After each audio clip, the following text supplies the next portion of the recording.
माओवादी एमाले जस्तो youth force YCL कांग्रेसको तरुण दल जस्तो गठन हुन्छ हुँदैन?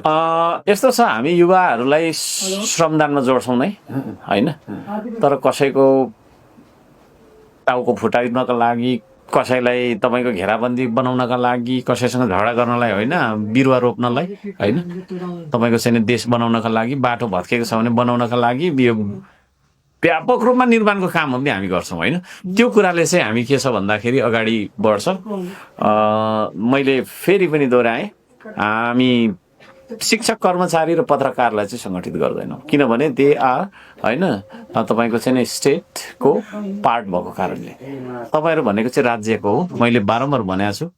तपाईँहरू कहिले पनि पार्टीको बन्नु हुँदैन, कुनै व्यक्तिको पनि नबन्नुहोस्, तपाईँहरूको साम्पाङको पनि नबन्नुहोस्, कुनै अरूको पनि नबन्नुहोस्, कुनै पार्टीको पनि नबन्नुहोस्। तपाईँहरू निष्पक्ष बन्नुभयो भने तपाईँ जहिले पनि के हो त भन्दाखेरि जनताको पक्षमा, देशको पक्षमा पत्रकारिता गर्न सक्नुहुन्छ।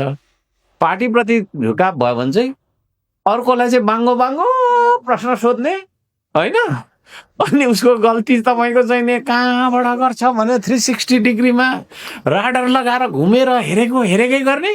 आफ्नो नेताले चाहिँ देशै बेच्दाखेरि पनि चुपो लागेर बस्ने हुन्छ। त्यसले गर्दाखेरि पत्रकारलाई, शिक्षक, कर्मचारीलाई चाहिँ हामी सङ्गठित गर्दैनौँ, अरूलाई चाहिँ हामी गर्छौँ।